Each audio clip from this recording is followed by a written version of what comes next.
Olá, olá, meus amigos! Sejam todos bem-vindos. Segundo bloco da parte 2 dos nossos estudos da Lei de Introdução às Normas do Direito Brasileiro.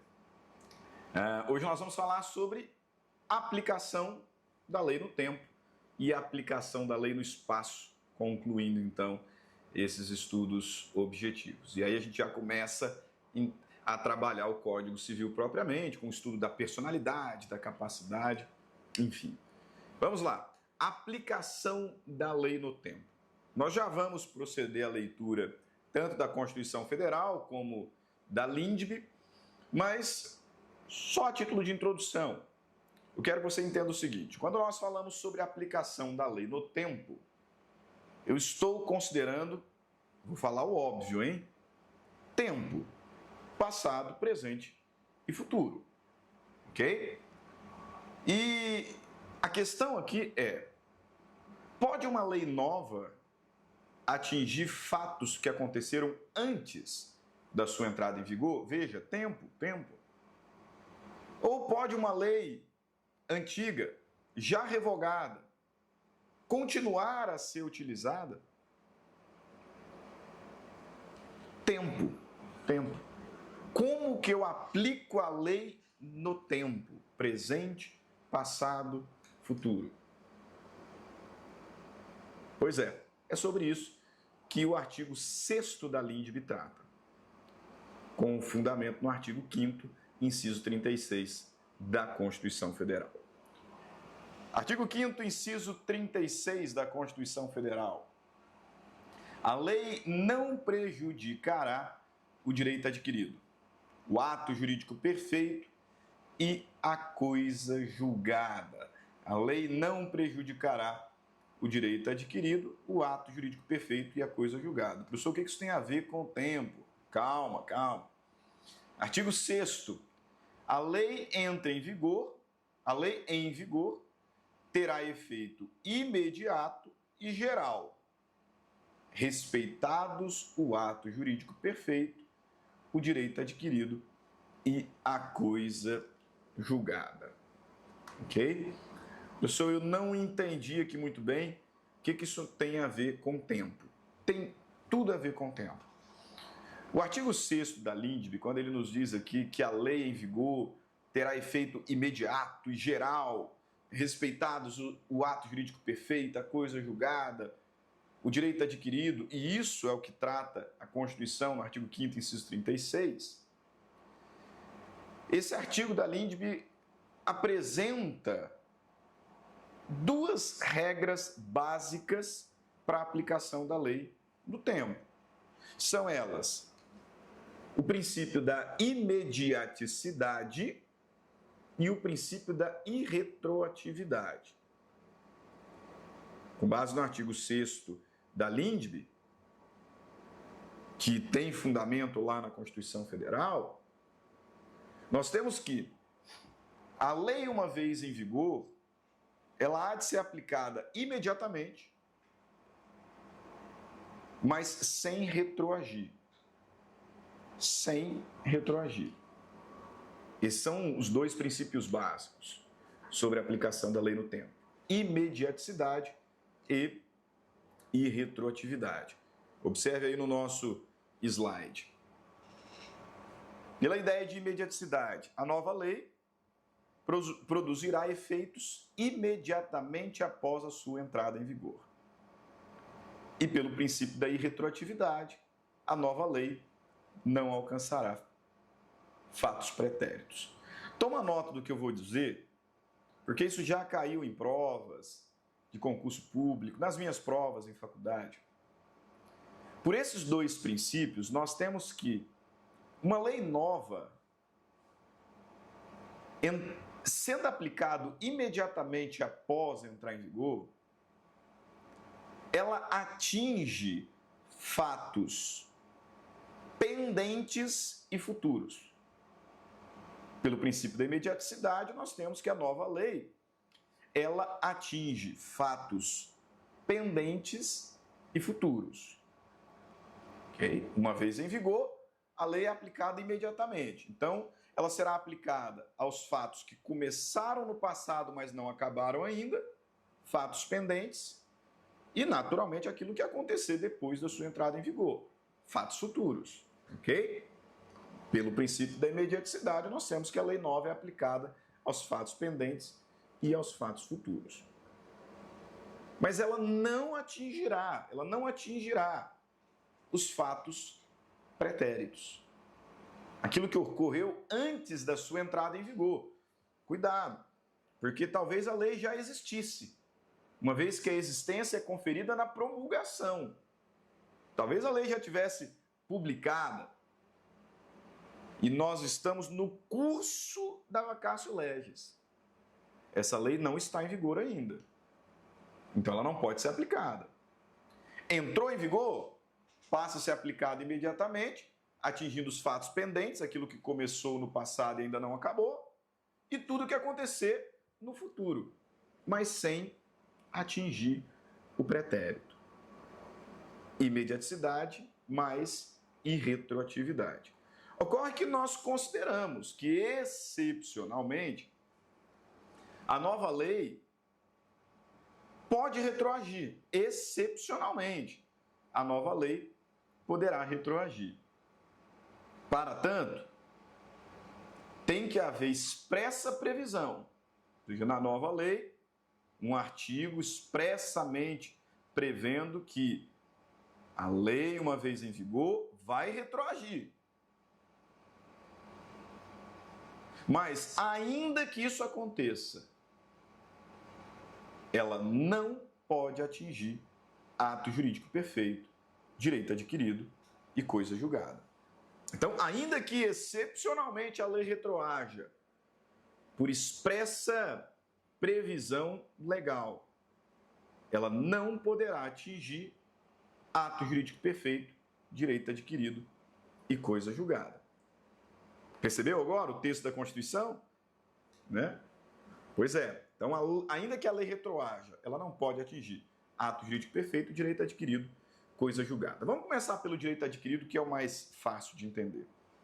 O direito adquirido é aquele direito que já foi incorporado ao patrimônio, à personalidade da pessoa.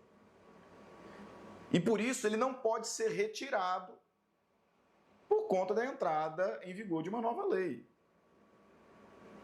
Okay? Eu já adquiri, eu já preenchi os requisitos da lei então em vigor, adquirindo, portanto, o direito. Se vier uma nova lei, essa nova lei não pode me tirar o direito que eu já adquiri. E o exemplo talvez mais didático disso seja a Previdência, né? A reforma da Previdência. Eu não sou previdenciarista, então não me recordo aqui tempo de contribuição, idade, não vou nem me arriscar. Né? Mas imagina você que quando da entrada em vigor da lei que mudou as regras previdenciárias, aumentando o tempo de contribuição, aumentando a idade para aposentar, algumas pessoas já tinham os requisitos para aposentar, mas não tinham aposentado ainda. Entendeu? Veja, uma série de pessoas, isso acontece. Já tinham preenchido, já havia preenchido os requisitos para aposentar, idade, tempo de contribuição, mas ainda não estavam aposentados. Não requereram aposentadoria, não sabiam, enfim, não estavam aposentados. Mas os requisitos já estavam todos preenchidos. Pois é. Veio a nova lei, ampliou o tempo de contribuição, ampliou a idade. Essa nova lei não será aplicada àquelas pessoas. Por quê? Porque aquelas pessoas já adquiriram o direito. Aquelas pessoas serão aposentadas com base na lei antiga. A lei nova não pode atingi-las. Não pode atingi-las. Por quê? Porque elas já adquiriram o direito. Eu me lembro de uma situação no período de reforma da Previdência em que uma senhora criticando, lá no Congresso Nacional se não me falha a memória, era uma deputada, criticando a reforma da Previdência lá no Congresso Nacional, ela disse que era um absurdo, que ela havia encontrado uma senhorinha na rua vendendo lá com muito custo as coisinhas dela para sobreviver e que a reforma da Previdência era um absurdo, porque aquela senhora não poderia aposentar. E ela disse a idade, ela disse quanto tempo que a senhora tinha contribuído de Previdência. E aí a pessoa que estava sendo arguida, se não me falha a memória, era o ministro da Economia, então responde, olha, deputado, olha, senadora, com todas as vênias, tá? Ou Vossa Excelência está mentindo, ou Vossa Excelência não conhece a lei que está votando. Por quê? Porque a nova lei não vai ser aplicada para aquela senhora. Ela já preencheu os requisitos para aposentar, é direito adquirido. Quando a lei nova entrar em vigor, essa lei nova não pode ser aplicada àquela senhora. Por quê? Porque ela já adquiriu o direito. Percebeu? Então, direito adquirido. O ato jurídico perfeito é aquele ato realizado, é aquele ato consumado, encerrado durante a vigência da lei antiga, de acordo com a lei que estava em vigor. Se vier uma nova lei, essa nova lei não pode atingir aquele ato já praticado, já realizado. Por quê? Porque ele é um ato jurídico perfeito. Ele foi praticado perfeitamente à luz da lei que estava em vigor. Imagina você, por exemplo, que a gente celebra um contrato qualquer aí, né? À luz da lei até então em vigor, a gente celebra esse contrato corretamente, validamente, e aí começamos a executar. Vem uma nova lei e, à luz da nova lei, esse nosso contrato seria inválido. A nova lei não pode ser aplicada aqui. Por quê? Porque o nosso ato jurídico ele é perfeito. Ele foi perfeitamente celebrado à luz da lei que estava em vigor. Ok? Então, ato jurídico perfeito. Quando eu celebrei aquele contrato, quando eu fiz aquele testamento, podia. Celebrei aquele ato jurídico validamente. Veio a lei nova, mudou a regra do jogo. Essa regra do jogo não se aplica a mim. E a última figura é a coisa julgada. Coisa julgada que é a decisão imutável. É a decisão judicial imutável. Por quê? Porque não cabe mais recurso. Não cabe mais recurso. Processo, enfim, acabou. Juízo proferiu uma sentença de mérito, os recursos cabíveis foram interpostos, mas acabou. Não cabe mais recurso. E aí, então, essa decisão transita em julgado. E ela faz uma coisa julgada, tornando-se imutável. De modo que, se vier uma nova lei, e à luz dessa nova lei, aquele processo seria julgado diferente. Essa nova lei não pode ser aplicada, não tem como reabrir aquela ação. Não dá para reabrir aquele processo. Porque ele já foi julgado com uma decisão, os recursos se esgotaram e eu tenho uma coisa julgada, que é imutável. Ah, mas tem uma nova lei que, se ela tivesse sido aplicada, o resultado seria diferente. Seria, mas não vai ser. Porque já acabou. Aquele processo já acabou com uma decisão de mérito transitada em julgado. Imutável. A nova lei, senhores, a nova lei, ainda que retroaja, não pode atingir ato jurídico perfeito, direito adquirido e coisa julgada. Quero ainda rapidamente comentar sobre a ultratividade. Porque assim, como eu falei da retroatividade, que é a possibilidade excepcional da lei nova retroagir, desde que expressamente previsto, sem atingir ato jurídico perfeito, coisa julgada, direito adquirido. Agora eu preciso falar da ultratividade, que é quase que o inverso. É quase que o inverso. Por quê? A ultratividade acontece quando uma lei que já foi revogada continua a ser aplicada depois da sua revogação, mas com relação àquilo que aconteceu no passado. A lei, ela está ultra-agindo. A lei, ela está ultra-agindo, ou seja, ela está agindo depois da sua revogação. A lei, ela já foi revogada, mas nós continuamos a utilizá-la com relação aos fatos que aconteceram antes da sua revogação. Então, ela está ultra-agindo, ela está agindo para além, né? E é muito mais simples do que você pode imaginar. Por exemplo, lá no caso da aposentadoria, imagina, veio a lei nova, revogou a lei antiga. A lei nova revogou a lei antiga. E eu disse para vocês que todas as pessoas que já tinham preenchido os requisitos para aposentar, portanto, que já tinham adquirido o direito, não poderiam ser atingidas pela lei nova. Ora, se elas não podem ser atingidas pela lei nova, elas vão aposentar com base em qual lei? Com a lei que foi revogada. Mas ela não foi revogada? Pois é, a lei, ela está ultra-agindo. Ultra-agindo. Eu deixo dois exemplos para vocês aí, que é o exemplo da enfiteuse, que é um direito real sobre coisa alheia que não existe no Código Civil de 2002, mas ele existia no Código Civil de 16 e tem por característica esse direito a perpetuidade. Então eu tenho enfiteuses que foram criadas no Código Civil de 16, que foram constituídas no Código Civil de 16, que existem ainda hoje, mas o Código Civil atual não fala nada.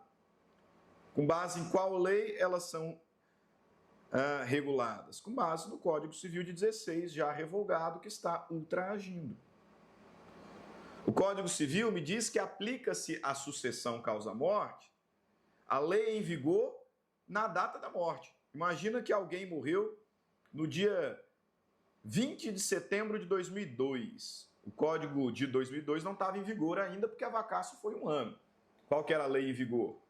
Era o Código Antigo. Essa pessoa morreu no dia 20 de setembro de 2002. Mesmo que o inventário esteja em curso até hoje, a partilha será realizada com base no Código Antigo, porque aplica-se a sucessão causa-mortes, a lei em vigor à época do falecimento. E aí nós temos o Código de 16, o Código de 1916, ultra-agindo. Ok? E, para encerrar esse nosso encontro, um pouquinho sobre a aplicação da lei no espaço. Porque eu disse para vocês que sobre a aplicação da lei no espaço, do artigo 7º ao 19 da LINDB, na verdade nós estamos tratando de direito internacional. E o direito internacional é uma matéria autônoma, né? Uma matéria independente. Então nós só vamos considerar aqui qual é o princípio básico e uma exceçãozinha ao princípio. O Brasil adota o princípio da territorialidade. Princípio segundo o qual, no território brasileiro, veja, é a aplicação da lei no espaço, não é no espaço sideral, não, é no espaço localização, né? Aplica-se no território brasileiro a lei americana, a lei italiana, a lei chinesa? Não, a lei brasileira. É a aplicação da lei no espaço. A lei brasileira se aplica no Brasil e não se aplica fora do Brasil, como regra. Okay? A lei brasileira se aplica no território brasileiro, a aplicação da lei no espaço. Essa é a ideia de princípio da territorialidade. Só que a territorialidade ela é mitigada, porque excepcionalmente, nós admitiremos a aplicação de lei estrangeira aqui. Eu não tenho como te dizer quando que a lei brasileira é admitida fora, porque aí eu teria que estudar a lei do país que nós estamos considerando. Inclusive, lembra quando eu falei de vacatio legis?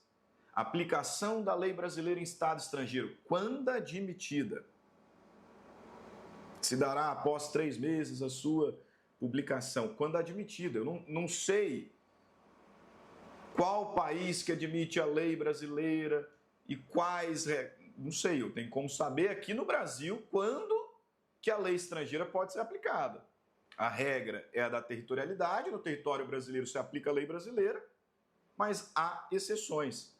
Por exemplo, a do artigo 10, parágrafo 1º da LINDB. O artigo 10, parágrafo 1º da LINDB, vamos no caput de antemão. A sucessão por morte ou por ausência obedece à lei do país em que domiciliado o defunto ou desaparecido, qualquer que seja a natureza e a situação dos seus bens.